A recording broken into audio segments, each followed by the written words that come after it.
हाय दोस्तों, बहुत-बहुत स्वागत है आप सभी लोग का राधे जीएस इनसाइड में। और जैसा कि हम लोग बीपीएससी एईडीओ के लिए यूथ कंपटीशन का प्रैक्टिस सेट सॉल्व कर रहे हैं सामान्य अध्ययन का। तो जिसमें पिछले वीडियो में हम लोग प्रैक्टिस सेट नंबर 1 का प्रश्न संख्या 50 तक सॉल्व कर चुके थे और आज इस वीडियो में हम लोग 50 के बाद से सॉल्व करेंगे। क्योंकि इसमें जानते हैं आप सभी लोगों को पता होगा कि सामान्य अध्ययन के जीएस के पेपर में केवल मतलब सामान्य अध्ययन में 100 प्रश्न होंगे, जिसमें हम लोग एक सेट का 50 क्वेश्चन को देख चुके थे। आज उसमें हम लोग 51 से देखेंगे। तो ज़्यादा देरी न करते हुए शुरू कर दें, और अभी तक आप लोग को चैनल को सब्सक्राइब नहीं किए हैं तो सब्सक्राइब कर लीजिए, ताकि जब भी अगला वीडियो डाला जाए तो उसका नोटिफिकेशन आप लोग को मिल जाए। तो देखिए, इसमें एक प्रश्न संख्या 51 कह रहा है कि उच्चतम न्यायालय की व्यवस्था के अनुसार निजी भवनों के ऊपर राष्ट्रीय झंडे को फहराना, यहाँ बीच में डैश दिया है, तो मतलब किस आर्टिकल के तहत हर नागरिक का मौलिक अधिकार है। तो संविधान का अनुच्छेद 14, देखिए 14 तो नहीं होगा, क्योंकि 14 आप सभी लोगों को पता होगा, क्योंकि 14 जो है ये समानता का अधिकार है। किसका? 14 जो है समानता का अधिकार है, तो ये नहीं होगा। और संविधान का अनुच्छेद 19 1 ए, देखिए ऑप्शन नंबर बी सही होगा, क्योंकि संविधान का अनुच्छेद 19 1 ए, बी नहीं दिया, 19 1 ए के तहत ही मतलब निजी भवनों पर राष्ट्रीय झंडे को फहराया जा सकता है, इसलिए ऑप्शन नंबर 20 का सही होगा। सब सी क्या कर रहा है, सी भी थोड़ा देख लेते हैं। संविधान का अनुच्छेद 21, ये भी नहीं होगा, क्योंकि ये मतलब स्वतंत्रता से संबंधित नहीं है। संविधान का अनुच्छेद 25, ये भी नहीं होगा, क्योंकि ये धार्मिक जीवन से संबंधित है। और ये तो बिल्कुल नहीं होगा। कुल मिलाकर ऑप्शन नंबर 20 का क्या है, सही है। अगला प्रश्न देखते हैं क्या कह रहा है। प्रश्न संख्या 52 कह रहा है कि ये भी पॉलिटी से ही प्रश्न है कि निम्नलिखित में से कौन सा एक मानव अधिकार भारतीय संविधान के अंतर्गत मौलिक अधिकार भी है। निम्नलिखित में से तो क्या कह रहा है, सूचना का अधिकार, राइट टू इंफॉर्मेशन, काम का अधिकार, शिक्षा का अधिकार, मकान का अधिकार, आय उपयुक्त में से कोई नहीं या उपयुक्त में से एक अधिक। देखिए, सूचना के अधिकार को भी मतलब मौलिक अधिकारों में ही भी शामिल कर दिया गया है, लेकिन इसको मतलब कानून बना के शामिल नहीं किया गया अभी तक। तो कहने का मतलब कि ये तो नहीं होगा। ऑप्शन ए इसका क्या है, गलत है, ठीक है। क्योंकि इसमें दिया ना कि मानव अधिकार भी, तो ये सूचना का अधिकार मानव अधिकार नहीं, मतलब उसके अंतर्गत नहीं आता है। बी है काम का अधिकार, तो देखिए ये भी नहीं है। सी है शिक्षा का अधिकार, तो शिक्षा के अधिकार को ही मतलब एक तरह से मौलिक अधिकार, मतलब भारतीय संविधान के अंतर्गत मौलिक अधिकार भी माना जाता है। और इसे क्या ना 86वें संविधान संशोधन, कब? तो 86वें संविधान संशोधन 2002 के माध्यम से, मतलब 86वें संविधान संशोधन 2002 में इससे मतलब एक तरह से मौलिक अधिकारों में शामिल कर दिया गया था। ठीक, इसलिए ऑप्शन नंबर सी इसका क्या हो जाएगा, सही हो जाएगा।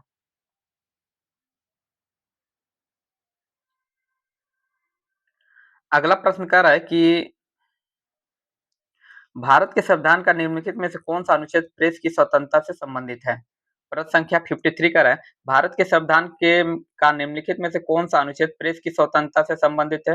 अनुच्छेद 19, अनुच्छेद 20, 21 या अनुच्छेद 22? तो सभी लोगों को पता होगा कि प्रेस की जो स्वतंत्रता दिया है, ये मतलब इसके लिए अलग से आर्टिकल नहीं बनाया गया है, ये अनुच्छेद 19 में ही शामिल किया गया है। इसलिए ऑप्शन नंबर ए इसका क्या हो जाएगा, सही हो जाएगा। अगला प्रश्न कह रहा है 54 है कि भारत के संविधान का कौन-सा अनुच्छेद देवनागरी लिपि में हिंदी को, ये कह रहा है कि भारत के संविधान का कौन-सा अनुच्छेद देवनागरी लिपि में हिंदी को संघ के सरकारी भाषा के रूप में मान्यता देता है? 341, 342, 343 या 346? तो इसका जो सही आंसर हो जाएगा आपका आर्टिकल 343, अर्थात ऑप्शन नंबर सी इसका क्या है, सही है। अगला प्रश्न है कि भारतीय संविधान का कौन-सा अनुच्छेद, ये भी पॉलिटी से ही है, कि भारतीय संविधान का कौन-सा अनुच्छेद निम्नलिखित अनुच्छेद संवैधानिक प्रावधानों को संघीय संसद, राज्य विधान पालिकाओं द्वारा बनाए गए नियमों कानूनों को प्राथमिकता प्रदान करता है? तो अनुच्छेद 13 या 32 या अनुच्छेद 80 क्या है 245 या डी का रहा है 326? इसका जो सही आंसर हो जाएगा ऑप्शन नंबर सी, अच्छा 245। देखिए, मैं प्रश्नों को दोबारा इसलिए नहीं पढ़ रहा हूँ ताकि टाइम ज़्यादा लग जाएगा, तो मैं चाहता हूँ थोड़ा जल्दी से जल्दी मतलब आप लोग दोबारा वीडियो या स्पीड बढ़ा के दोबारा भी देख सकते हैं। लेकिन मतलब ये दोबारा बो कहने का मतलब दोबारा बोलने से ज़्यादा टाइम लग जाएगा, इसलिए एक ही बार इसको हम देख रहे हैं। और समझ में ना आए तो इसको स्पीड बढ़ा के दोबारा देख सकते हैं आप लोग। अगला प्रश्न है भारतीय संविधान की 8वीं अनुसूची में वर्णित क्या है? तो शहरी स्वशासन के बारे में, पंचायती व्यवस्था के बारे में, राजनीतिक दल-बदल के बारे में या भाषाओं के बारे में? ये सभी को पता है, उपयुक्त में से कोई नहीं, उपयुक्त में से एक सदी। तो देखिए, इसका सही आंसर हो जाएगा ऑप्शन नंबर डी, भाषाओं के बारे में। 8वीं अनुसूची किसके बारे में बताता है? तो भाषाओं के बारे में बताता है। ऑप्शन नंबर डी इसका क्या है, सही है। अगला प्रश्न है कि ग्लोबल वार्मिंग के लिए जिम्मेदार कौन गैस है? CH4 जिसे हम लोग मेथेन गैस कहते हैं, O2 जिसे ऑक्सीजन गैस कहते हैं, SO2 ये सल्फर ऑक्साइड या CO2 या अर्थात कार्बन डाइऑक्साइड। तो पूछा है ग्लोबल वार्मिंग के लिए, तो देखिए ग्लोबल वार्मिंग के लिए कोई एक गैस तो जिम्मेदार है नहीं, ठीक? लेकिन सॉरी, इसमें कहा है कि ग्लोबल वार्मिंग के लिए जिम्मेदार गैस हैं। तो देखिए हालाँकि इसमें तो होना चाहिए उपयुक्त में से कोई नहीं या उपयुक्त में से एक से अधिक। मतलब उपयुक्त में से एक से अधिक जो है, ये इसके लिए ऑप्शन ई होना चाहिए, जहाँ तक मुझे लग रहा है। लेकिन इसका जो मतलब आंसर की में आंसर मतलब उत्तर दिया है, इसका दिया है CO2 कार्बन डाइऑक्साइड। इसमें हमको लग रहा है कि ऐसा दिया है कि जो सबसे ज़्यादा ज़िम्मेदार है, हालाँकि सबसे ज़्यादा ज़िम्मेदार तो CO2 ही है, इसलिए ऑप्शन नंबर डी इसको बारे में सही दिया है।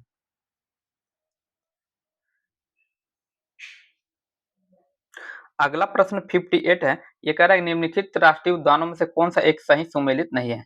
बल बलपक्रम बलपक्रम कहाँ है भाई?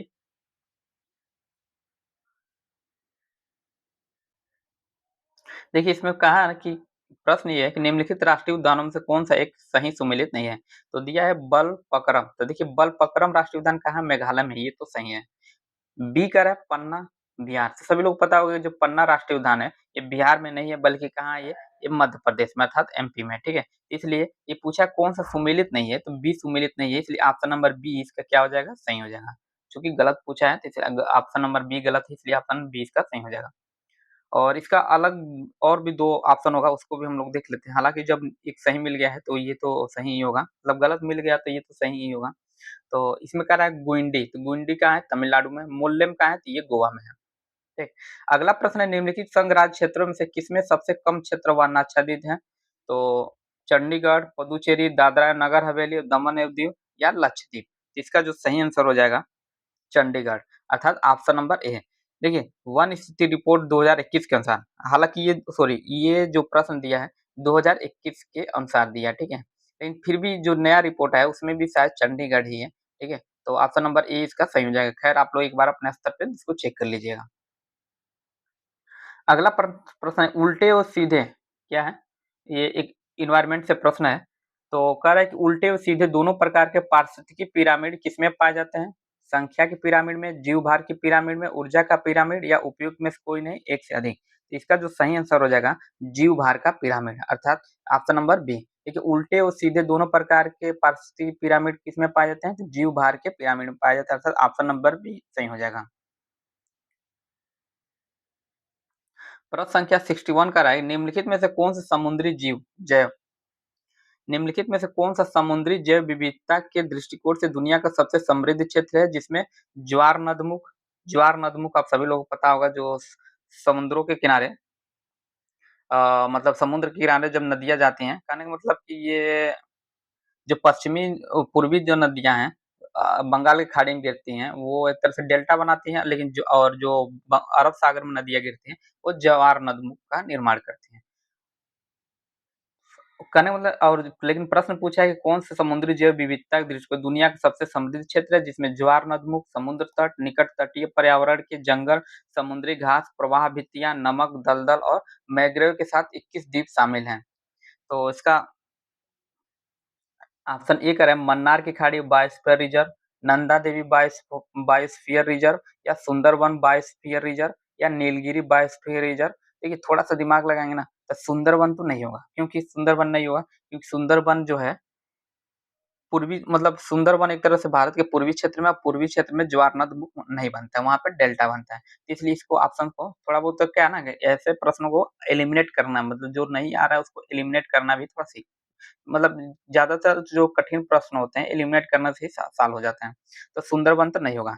इसमें कह रहा है नंदा देवी भी नहीं होगा, ठीक है? लेकिन इसका जो सही आंसर हो जाएगा ऑप्शन नंबर है मन्नार की खाड़ी। जितने ऊपर सारे गुण दिए हैं, ये सारे के सारे मन्नार की खाड़ी में मतलब मन्नार की खाड़ी बायोस्फीयर रिजर्व में पाई जाती हैं। ऑप्शन नंबर ए इसका क्या हो जाएगा? सही हो जाएगा।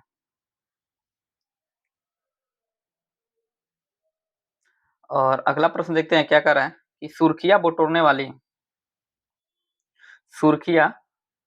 प्रश्न कर रहा है सुर्खियाँ बटोरने वाली लिस्बन घोषणा किस इकाई के संरक्षण से संबंधित है? वायु, पर्वत, महासागर, मीठे पानी की ग्लेशियर या उपयुक्त में से कोई नहीं। तो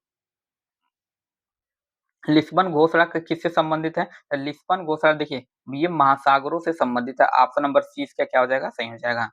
देखिए महासागरों के संरक्षण से संबंधित संयुक्त राष्ट्र महासागर सम्मेलन 2022 में कब? 2022 से ज्यादातर चर्चा में रहा है और 2022 में लिस्बन घोषणा मतलब घोषणा लिस्बन घोषणा किया गया था, उसी से ये वहीं से ये मतलब शब्द फेमस हुआ। तो कहने मतलब महासागरों से ये संबंधित है। अगला प्रश्न 63 कह रहा है निम्नलिखित में से कौन सा कथन क्या है? सही है। निम्नलिखित में से कौन सा कथन सही है? 2011 की जनगणना के अनुसार सिक्किम जनसंख्या 6 लाख है। चूंकि इसमें सही पूछा है, ठीक है। तो देखिए सही कथन पूछा ना, तो सही कथन ये तो नहीं होगा क्योंकि जो 2011 के जनगणना के अनुसार सिक्किम की जो जनसंख्या थी 6 लाख नहीं थी। बी कह रहा है क्षेत्रफल की दृष्टि से उत्तर प्रदेश भारत का सबसे बड़ा राज्य है। ये भी क्या है? गलत है क्योंकि क्षेत्रफल की दृष्टि से 1 मिनट हमको जो लग रहा है ऑप्शन नंबर ए इसका सही हो जाएगा। खैर हम लोग नीचे ऑप्शन देख लेते हैं और जो ये गलत मिल जाएगा सारा का सारा तो वो सही होगा। देखिए बी तो नहीं होगा क्योंकि क्षेत्रफल की दृष्टि से उत्तर प्रदेश राजस्थान का सबसे बड़ा राज्य ये नहीं है क्योंकि उत्तर प्रदेश चौथे स्थान पर आता है, ठीक है। सबसे पहले राजस्थान आता है। सी कह रहा है भारत का क्षेत्रफल विश्व के क्षेत्रफल का 2.6% है। तो ये भी क्या है? भारत का क्षेत्रफल विश्व के क्षेत्रफल का 2.6% है। तो ये भी क्या है? गलत है क्योंकि जो भारत का क्षेत्रफल है विश्व का, आप सभी लोग पता होगा भारत का जो क्षेत्रफल है 32,87,263 किमी है, ठीक है। 263 किमी स्क्वायर है और ये 2.6% नहीं बल्कि 2.4% है कुल विश्व का, ठीक है। ये भी क्या है? गलत है। और डी और ई दिया है उपयुक्त में से एक से अधिक, उपयुक्त में से कोई नहीं, तो ये तो बिल्कुल नहीं होगा, ये भी नहीं होगा। अर्थात ऑप्शन नंबर ए इसका क्या है? सही है। ऑप्शन नंबर ए इसका क्या है? सही है। क्योंकि क्योंकि सिक्किम की जो जनसंख्या थी 2011 की जनगणना के अनुसार केवल 6 लाख नहीं थी बल्कि ये 6 लाख हाँ 6.10 लाख 6.10 लाख थी। अर्थात ऑप्शन नंबर ए ही सही। क्या पूछा है भाई? 1 मिनट। हाँ, मतलब नहीं ऑप्शन नंबर ए ही सही है क्योंकि नियर अबाउट 6.1 लाख मतलब ये ऑप्शन नंबर ए सही है क्योंकि सिक्किम की जनगणना लगभग 6 लाख की थी, ठीक। बाकी ऑप्शन गलत हैं। अगला प्रश्न कह रहा है कि भारत में 2001 से 2011 में दशकीय महिला जनसंख्या क्या पूछा है? दशकीय दशकीय महिला जनसंख्या वृद्धि दर क्या थी?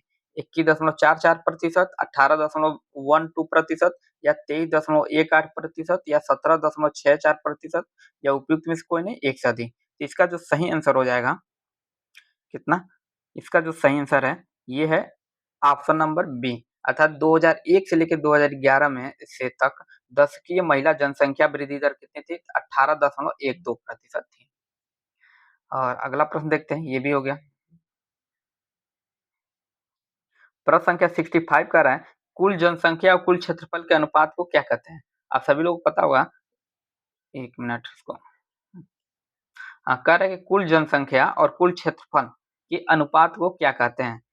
तो लिंगानुपात ये तो होगा नहीं क्योंकि कुल जनसंख्या कुल क्षेत्रफल पूछा है। लिंगानुपात नहीं होगा। लिंगानुपात सभी लोग पता होगा कि ये होता है ना प्रति 1000 पुरुषों पे जन्म लेने वाली महिलाओं मतलब लड़कियों की संख्या। साक्षरता दर ये भी नहीं होगा। जनसंख्या घनत्व या उपयुक्त में से कोई नहीं, एक से अधिक। इसका जो सही आंसर हो जाएगा उपयुक्त जनसंख्या घनत्व अर्थात ऑप्शन नंबर सी इसका क्या है? सही है। अगला प्रश्न है कि इंग्लैंड में स्थित पिनाइन नामक पर्वत श्रेणी के विस्तार की दिशा क्या है? इंग्लैंड में स्थित पिनाइन क्या पूछा है? पूछा है कि इंग्लैंड में स्थित पिनाइन नामक पर्वत श्रेणी के विस्तार की दिशा क्या है? उत्तर पूर्व से दक्षिण पश्चिम या उत्तर पश्चिम से दक्षिण पूर्व या उत्तर से दक्षिण। तो जो इंग्लैंड में स्थित पिनाइन नामक पर्वत है ये इसका जो विस्तार है कहाँ से कहाँ है? तो ये है शायद उत्तर, हाँ उत्तर से दक्षिण की तरफ है अर्थात ऑप्शन नंबर सी इसका क्या है? सही है। ये उत्तर से दक्षिण की तरफ है अर्थात उत्तर से दक्षिण की तरफ ऐसे है ये। अगला प्रश्न कर रहा है 67। अगला प्रश्न 67 का निम्नलिखित में से कौन सा जंगल निम्नलिखित में से कौन सा जंगल झाड़ी दावानल भूमध्य सागरीय जलवायु के प्रकार का नहीं है? कैलिफोर्निया, तुर्की, विक्टोरिया या साइबेरिया? इसका जो सही आंसर हो जाएगा साइबेरिया, अर्थात ऑप्शन नंबर डी इसका सही है। देखिए साइबेरिया भूमध्य सागरीय जलवायु क्षेत्र में नहीं आता है, बल्कि ये ध्रुवीय जलवायु प्रदेश है। क्या है? ये ध्रुवीय जलवायु प्रदेश है। और भूमध्य सागरीय प्रदेशों का विस्तार देखा जाए तो तुर्की में है, मिस्र में है, दक्षिण अफ्रीका क्षेत्र या चिली, कैलिफोर्निया तथा दक्षिण ऑस्ट्रेलिया में भी इसका मतलब क्षेत्र पाया जाता है। अगला प्रश्न है 60 कि निम्नलिखित में से कौन सा एक क्षेत्र भूमध्य सागरीय प्रकार, अच्छा ये तो हो ही गया था। 69 देखना है, निम्नलिखित निम्न से किस क्षेत्र में भूमध्य सागरीय जलवायु प्रचलित नहीं है? मध्य चिली, केप टाउन, एडिलेड या पंपाज में? इसका जो सही आंसर हो जाएगा पंपाज में, अर्थात ऑप्शन नंबर डी इसका क्या है सही है। देखिए भूमध्य सागरीय जलवायु क्षेत्र मध्य चिली में पाया जाता है, केप टाउन में भी पाया जाता है, एडिलेड में भी पाया जाता है, जबकि पंपास जो है ना दक्षिण अमेरिकी महाद्वीप, जो पंपास है ये सभी लोग पता हो कि दक्षिण अमेरिकी महाद्वीप का भाग है, जो दक्षिणी गोलार्ध में स्थित समशीतोष्ण घास भूमि है। क्या है ये? समशीतोष्ण घास भूमि है, ठीक है, ये समशीतोष्ण घास भूमि है।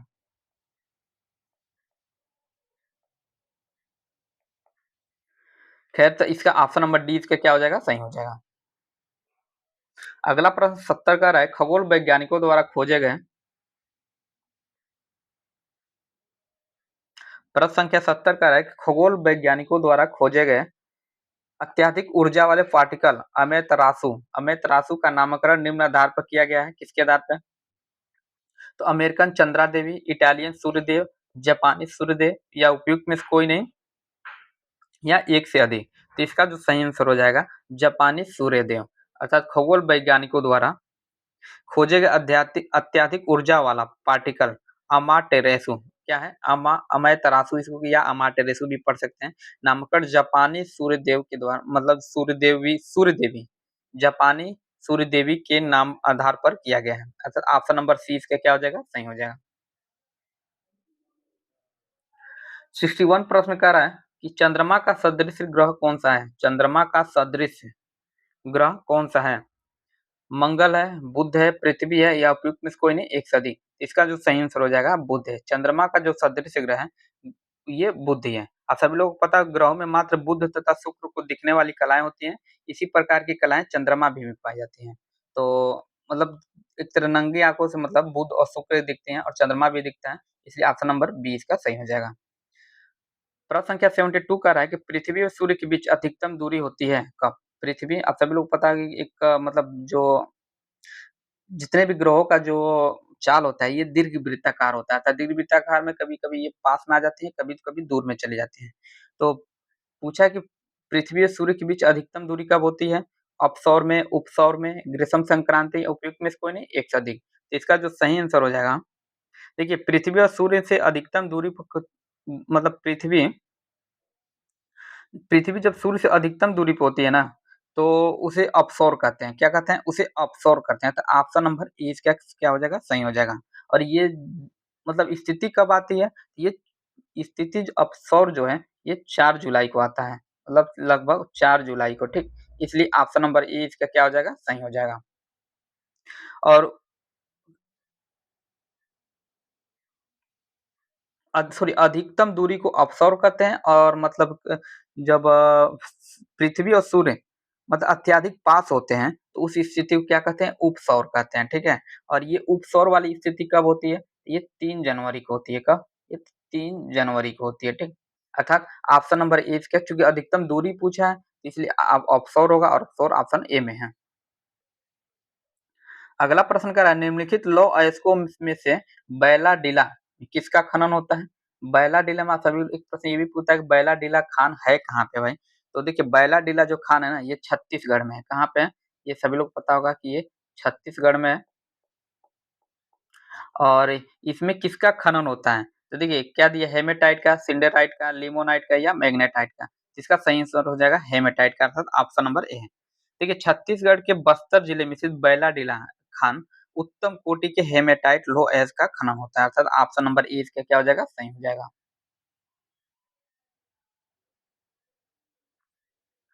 अगला प्रश्न है कि शीत ऋतु में तमिलनाडु के तटीय क्षेत्रों में इसको हम लोग थोड़ा ये कह रहा है कि शीत ऋतु में तमिलनाडु के तटीय क्षेत्रों में वर्षा होने का कारण क्या है? लौटते हुए दक्षिण पश्चिम मानसून या पश्चिमी विक्षोभ या उपयुक्त में से एक से अधिक या उपयुक्त में से कोई नहीं।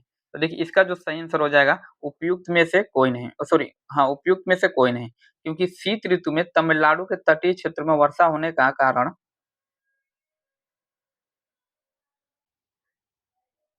देखिए इसका जो सही आंसर हो जाएगा ना, ये हो जाएगा आपका उपयुक्त में से कोई नहीं, मतलब उपयुक्त में से कोई नहीं, क्योंकि जो शीत ऋतु में तमिलनाडु के तटीय क्षेत्र में जो वर्षा होती है, ये किसके कारण होती है भाई?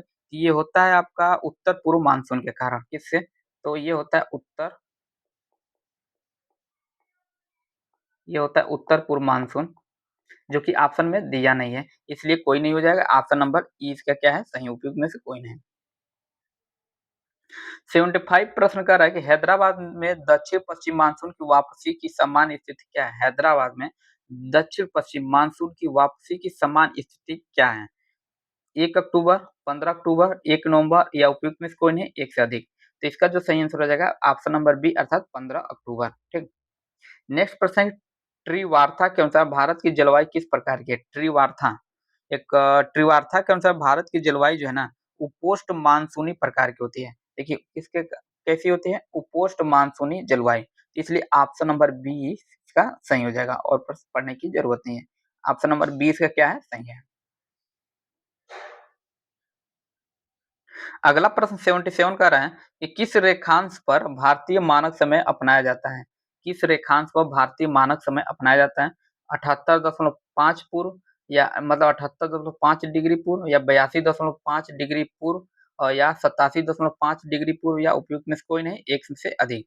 तो इसका जो सही आंसर हो जाएगा, देखिए आप सभी लोगों को पता होगा कि भारतीय मानक समय के रूप में 82.5 कब कितना? तो 82.5 82.5 पूर्वी देशांतर रेखाओं को अपनाया गया है। या और ये आप सभी लोग को पता है ये 5 राज्यों से होकर गुजरती है। कितने राज्यों से? ये 5 राज्यों से गुजरती है। खैर इसमें तो हम लोग पहले देख लेंगे, ऑप्शन नंबर बी इसका सही हो जाएगा, क्योंकि 82.5 ही सही होगा और ये 5 राज्यों से होकर गुजरती है, जिसमें 5 राज्यों में एक तो एमपी आ जाएगा, जिसमें मध्य प्रदेश भी है। ठीक, मध्य प्रदेश, छत्तीस मैं बोल दे रहा हूँ, छत्तीसगढ़ भी है। क्या? हाँ, लिख ही दे रहा हूँ मैं। छत्तीसगढ़, एक उड़ीसा है, 3 हो गया, पहले ही बोलेंगे 5 राज्यों से होकर गुजरती है। एमपी, छत्तीसगढ़, उड़ीसा और एक 2 राज्य और कौन-कौन से हैं? तो देखिए 2 राज्य है ना, ये आंध्र प्रदेश और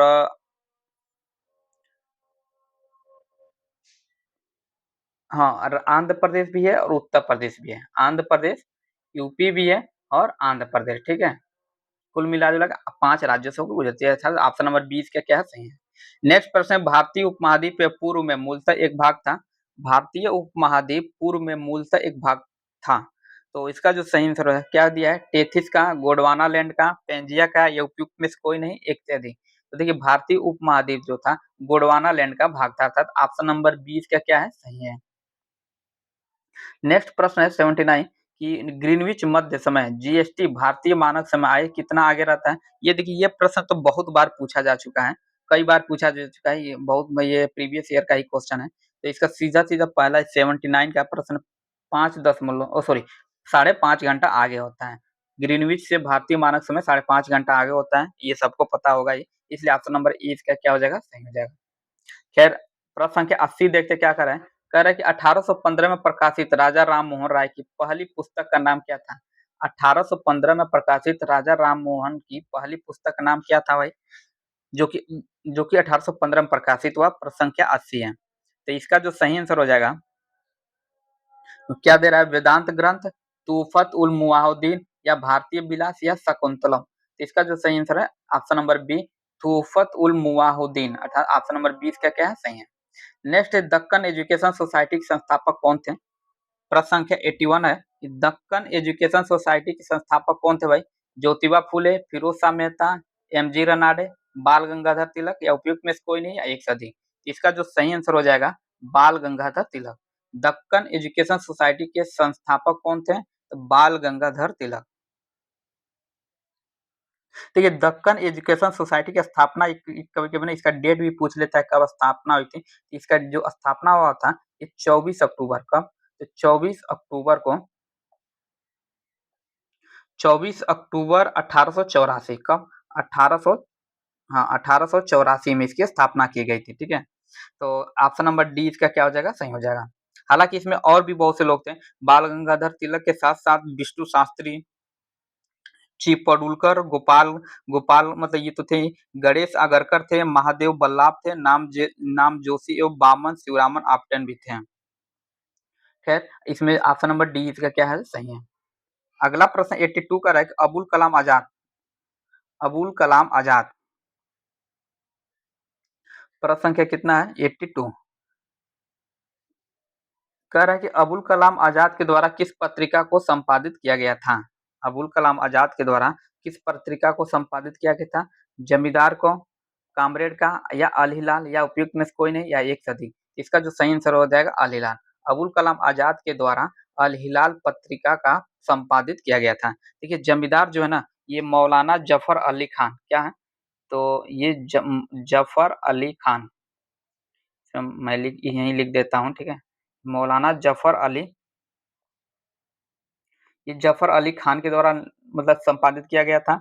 और कामरेड जो है, कामरेड तो कई बार मतलब कामरेड जो है ये मोहम्मद अली, क्या नाम था इनका, हाँ मोहम्मद अली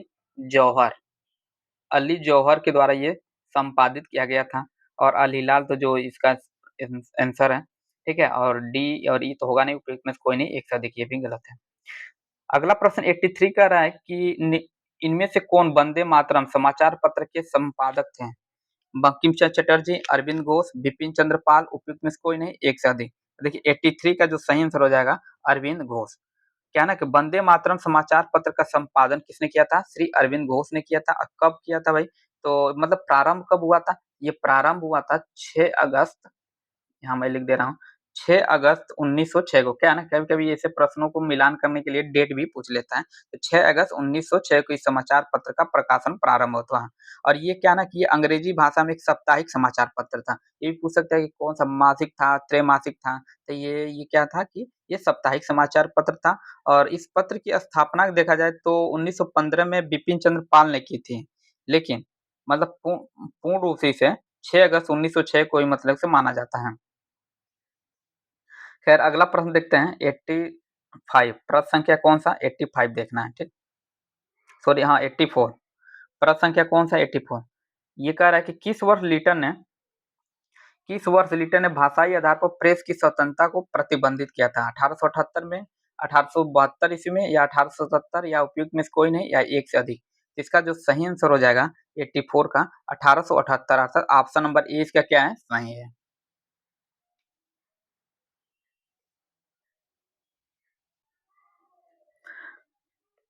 अगला प्रश्न है कि 1857 के विद्रोह के एक नेता कुंवर सिंह किस स्थान से संबंधित थे, ग्वालियर, जगदीशपुर, झांसी, मेरठ। देखिए बिहार का कोई भी एग्जाम हो, कुंवर सिंह से संबंधित एक प्रश्न जरूर होता है। ठीक है, खास तौर पे यही प्रश्न होता है।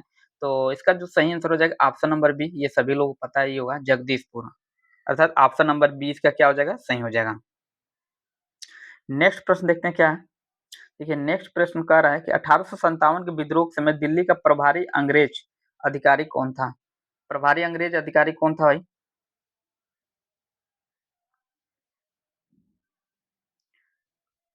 General Hewitt, Lieutenant Hudson, Lieutenant Willoughby, या जॉन निकलसन, या उपयुक्त में से कोई नहीं, या उपयुक्त में से एक से अधिक। तो देखिए 1886 की क्रांति की औपचारिक शुरुआत देखा जाए तो कब शुरू हुआ था, ये 10 मई 1857, कब 10 मई 1857 को मेरठ से इस क्रांतिकारी ने मतलब क्रांतिकारियों ने 12 मई दिल्ली पर अधिकार कर लिया। 12 मई को, 10 मई को स्टार्ट हुआ मेरठ से, और 12 मई को इस क्रांतिकारियों ने दिल्ली पर अधिकार कर लिया था। तो देखिए क्या ना कि उस समय दिल्ली के जो प्रभारी ब्रिटिश अधिकारी थे, लेफ्टिनेंट हडसन भी थे। कौन, हाँ लेफ्टिनेंट हडसन थे, और जॉन निकोलसन भी थे। कौन थे, जॉन निकोलसन भी था, अर्थात बी और डी दोनों थे। इसलिए देखिए इसका सही आंसर है उपयुक्त में से एक से अधिक, अर्थात ऑप्शन नंबर ई इसका क्या हो जाएगा, सही हो जाएगा। अगला प्रश्न है, इनमें से किसने 1857 में विद्रोहियों को धोखा दिया था। इनमें से किसने 1857 में विद्रोहियों को धोखा दिया था, गणपत पांडे, ठाकुर विश्वनाथ शाहदेव, या जमाधर माधो सिंह, या विश्वनाथ दुबे। तो इसका जो सही आंसर हो जाएगा विश्वनाथ दुबे जो है ना 1857 में विद्रोहियों को धोखा दिया था। क्या है ना, 10 मई 1857 को मेरठ में ये क्रांति की मतलब एक तरह से देखा जाए तो क्रांति की शुरुआत हुई। उसी में विश्वनाथ दुबे जो थे, इन्होंने विद्रोहियों को धोखा देकर उनको गिरफ्तार करवा दिया। मतलब एक तरह से ये सक्रिय कहाँ थे पूछ सकता है, तो ये झारखंड जो कि वर्तमान मतलब उस समय तो बिहार में ही था, लेकिन वर्तमान में झारखंड में है। कहने का मतलब ऑप्शन नंबर डी इसका क्या हो जाएगा, बस सही हो जाएगा। अगला प्रश्न देखते हैं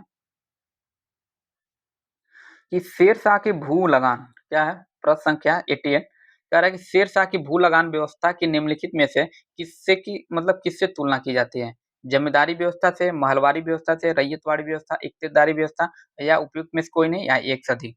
देखिए इसका जो सही आंसर हो जाएगा ये रैयतवाड़ी व्यवस्था से इसकी शेरशाह की भू लगान की तुलना की जाती है। क्या ना, शेरशाह ने भूमि की माप करवाकर मतलब शेरशाह जो था भूमि की माप करवाकर लगान को निश्चित किया था तथा सीधे कृषकों के साथ निश्चित किया। मतलब ये जो लगान लेता था ये सीधे कृषकों से ही लेता था। और सभी लोग पता होगा कि रैयतवाड़ी व्यवस्था में भी जो लगान अंग्रेजों के द्वारा लिया जाता तो सीधे कृषकों से अंग्रेजों के पास जाता था। इसलिए ऑप्शन नंबर सी इसका क्या है, सही है। अगला प्रश्न है 89 फतेहपुर सीकरी क्या है। फतेहपुर सीकरी स्थित प्रसिद्ध बुलंद दरवाजा जामी मस्जिद का कौन सा प्रवेश द्वार है। फतेहपुर सीकरी स्थित प्रसिद्ध बुलंद दरवाजा जामी मस्जिद का कौन सा प्रवेश द्वार है। पश्चिमी, पूर्वी, दक्षिणी या उत्तरी। देखिए ये घबराने की कोई बात नहीं है, ये कोई नया प्रश्न नहीं है, ये प्रश्न पूछा जा चुका है प्रीवियस ईयर में। यूपी पीसीएस के मतलब पीसी यूपी के किसी एग्जाम में पूछा है ये। ठीक है, तो इसका खैर इसका जो सही आंसर हो जाएगा ऑप्शन नंबर सी दक्षिणी हो जाएगा। देखिए आप सब लोग पता है अकबर ने गुजरात विजय की स्मृति में जामा मस्जिद के दक्षिणी द्वार पर कितना 134 फुट कितना 134 फुट का 134 फीट, ठीक है, 134 फीट का एक बुलंद दरवाजा बनवाया था और इसमें लाल बलुआ पत्थर का प्रयोग हुआ था। और इसका जो प्रवेश द्वार था ये दक्षिणी था, अर्थात ऑप्शन नंबर सी इसका क्या हो जाएगा, ऑप्शन नंबर सी इसका क्या है, सही है। अगला प्रश्न है भारत किस नगर को मध्यकाल में सिराज है, ये भी प्रीवियस ईयर का ही प्रश्न है कि भारत किस नगर को मध्यकाल में सिराज मशरिक अर्थात पूरब का सिराज कहा जाता था। आगरा को, दिल्ली को, लखनऊ को या जौनपुर को। इसका सही आंसर हो जाएगा जौनपुर अर्थात ऑप्शन नंबर डी। ये कई बार प्रश्न पूछा जा चुका है। अगला प्रश्न है दिल्ली सल्तनत के किस सुल्तान को लाल बख्श कहा जाता था। किसको लाल बख्श कहा जाता था। कुतुबुद्दीन ऐबक को, बलबन को, रजिया को या अलाउद्दीन खिलजी को। तो ये भी प्रश्न प्रीवियस ईयर का ही प्रश्न है। इसका जो सही आंसर हो जाएगा कुतुबुद्दीन ऐबक अर्थात लाल बख्श को मुख्य नाम से कुतुबुद्दीन ऐबक को ही जाना जाता था। देखिए भारत में गुलाम वंश के संस्थापकों में देखा जाए तो कुतुबुद्दीन ऐबक को बड़े पैमाने पर क्या है ना कि लाखों का दान देने के कारण एक इसका जो लाख बख्श नाम पड़ा, ये लाखों का मतलब लोगों को बहुत दान देता था, इसलिए इसको लाल बख्श ही कहा जाने लगा। इसलिए ऑप्शन नंबर ए इसका क्या है, सही है, कुतुबुद्दीन ऐबक। नेक्स्ट प्रश्न 92 है। ये कह रहा है कि इनमें से किस दिल्ली सल्तनत के शासक ने कुतुब मीनार के पास हौज ए शमसी का निर्माण करवाया था। कुतुबुद्दीन ऐबक, इल्तुतमिश, बलबन या फिरोज शाह तुगलक। तो इसका जो सही आंसर हो जाएगा ऑप्शन नंबर बी इल्तुतमिश जो है दिल्ली सल्तनत के शासक मतलब इल्तुतमिश कुतुब मीनार के पास हौज ए शमसी का निर्माण करवाया था। ऑप्शन नंबर बी इसका क्या है, सही है। अगला प्रश्न देखते हैं 93 विग्रहराज क्या है प्रश्न। तो प्रश्न है 93 प्रश्न है, कह रहा है कि विग्रहराज फोर ने अजमेर की 2.5 दिन का झोपड़ा नामक मस्जिद के पहले किसका निर्माण करवाया था। कॉलेज, मंदिर, गरीब खाना या धर्मशाला। इसका जो सही आंसर हो जाएगा ये पहले कॉलेज था। एक तरह से कहा जाता है मतलब विग्रहराज फोर या बिसल देव चौहान वंश का सबसे प्रभावी राजा था और इसने ही अजमेर में एक संस्कृत कॉलेज जो हम लोग कहते हैं ना कि कुतुबुद्दीन ऐबक के द्वारा 2.5 दिन का झोपड़ा बनवाया गया, वो पहले एक तरह से संस्कृत कॉलेज था। क्या था, वो संस्कृत कॉलेज पहले था, बाद में कुतुबुद्दीन ऐबक द्वारा उसे मस्जिद में निर्माण करवा दिया गया। तो खैर ऑप्शन नंबर ए इसका क्या है, सही है। 94 का एहोल में दुर्गा मंदिर का निर्माण हुआ था। एहोल में दुर्गा मंदिर का निर्माण कब हुआ था भाई, किसके काल में, चोल काल में, चालुक्य काल में, पल्लव काल में या सातवाहन काल में। इसका जो सही आंसर हो जाएगा चालुक्य काल में अर्थात ऑप्शन नंबर 20 क्या है, सही है। एहोल में दुर्गा मंदिर का निर्माण जो हुआ था ये चालुक्य काल में ही हुआ था। ऑप्शन नंबर 20 का क्या है, सही है। अगला प्रश्न है 95 कि सिंधु घाटी के लोग क्या थे? सिंधु घाटी के लोग मतलब शाकाहारी थे कि मांसाहारी थे, किस तरह के थे लोग थे भाई? करेक्ट, सिंधु घाटी के लोग थे शाकाहारी, मांसाहारी, शाकाहारी और मांसाहारी दोनों या गाय का मांस नहीं खाने वाला। तो देखिए इसका सही आंसर हो जाएगा ऑप्शन नंबर सी, गाय मतलब शाकाहारी और मांसाहारी दोनों थे। देखिए सिंधु सभ्यता के निवासी शाकाहारी और मांसाहारी दोनों थे। इनके भोज्य पदार्थ में देखा जाए तो क्या-क्या था? गेहूँ था, मटर तो सॉरी हाँ, हाँ गेहूँ, जौ भी था, मटर भी था, सरसों, सुअर, बकरी का मांस आदि मतलब यही सब मांस भी था और अनाज भी था। ऑप्शन नंबर सी इसके लिए सही हो जाएगा। अगला प्रश्न कह रहा है चंदोड़ो हड़प्पा संस्कृति। चंदोड़ो हड़प्पा संस्कृति संबंधित एक स्थल है जो स्थित है सिंध में, पंजाब में, गुजरात में या बहावलपुर में या उपयुक्त में से कोई नहीं, एक से अधिक। तो चंदोड़ो है कहाँ पे भाई? ये चंदोड़ो जो है, चंदोड़ो वर्तमान में पाकिस्तान के सिंध प्रांत में स्थित है, इसलिए ऑप्शन नंबर ए इसका क्या है? सही है। प्रश्न संख्या 97, 97 कह रहा है कि पुरुषार्थ कितने होते हैं? पुरुषार्थ, पुरुषार्थ कितने होते हैं भाई? 2, 4, 6, 16। तो 97 का सही हो जाएगा 4। पुरुषार्थ कितने होते हैं? 4 प्रकार के होते हैं। आप सभी लोगों को पता होगा धर्म, अर्थ, काम, मोक्ष। ये 4 प्रकार के होते कौन-कौन से हैं? धर्म, ये अर्थ